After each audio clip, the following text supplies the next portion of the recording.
Okay, so after thinking about this topic for a minute, I was kind of like, I don't know if I want to do this because I feel like I talk about this too much, but it's something I kind of know a little bit about. And researching it actually gave me a lot of interesting things I didn't think about before, and that would be the gay rights movement. And I say that because June's Pride Month, it's coming to an end. So I figured it'd be a good way to kind of close that out, but then also learn about it and do this presentation or informative speech. So the Gay Rights Month of Pride, basically, I'm going to call it that for now, started or became what it is today because of what happened on June 28th, 1969, which was the Stonewall riots. Back then, homosexuality was bad. Basically anything that was different when it came to that kind of particular situation was bad. And there would be bars where they could go and hang out and be a safe space, which is still kind of a thing today. A little bit, it's gotten a lot better, but I even can think of it when I first started going out back in the basically like 2010, 2011. And my husband would tell you he could definitely remember way more of it. But they were actually ran by the mafia. The Stonewall was. So ironically, the mafia was protecting the gays, which didn't know that.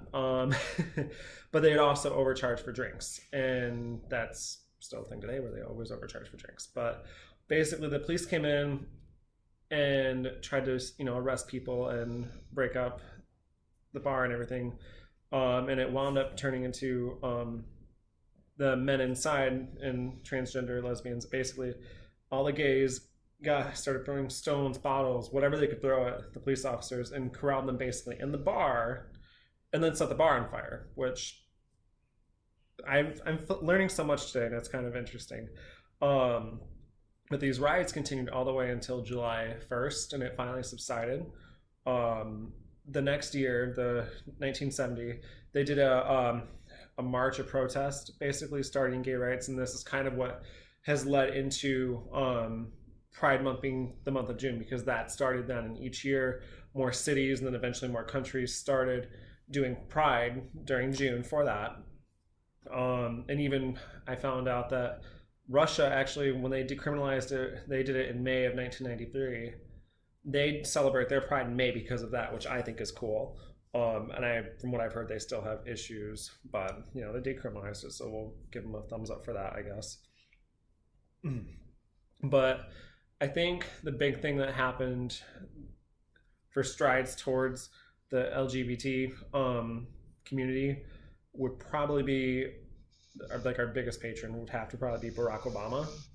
And I know you can like the president or not like the president, but out of all the research I did, he's been the one that's done the most. And I know it's been in a very short amount of time. I mean, he was only in office for 8 years, but he basically did it so then, there wasn't discrimination in the military for gays, lesbians, etc.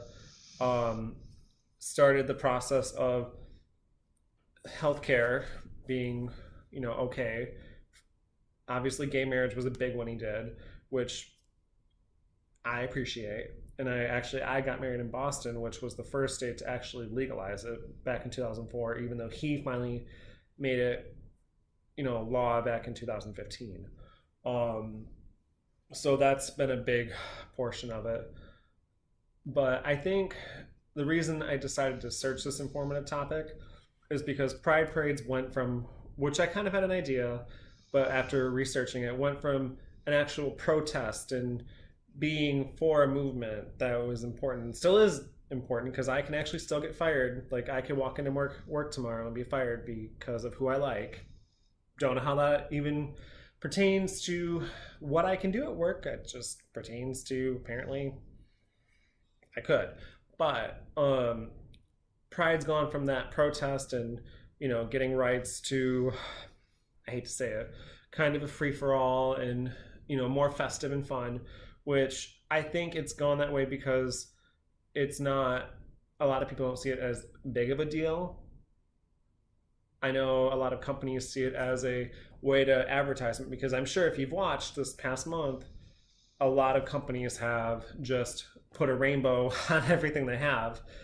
which I can appreciate. But then also, as I'm getting older and start to see these things more and more, I kind of don't like it. Actually, really irritates me because it's kind of like you're just doing it for branding, which,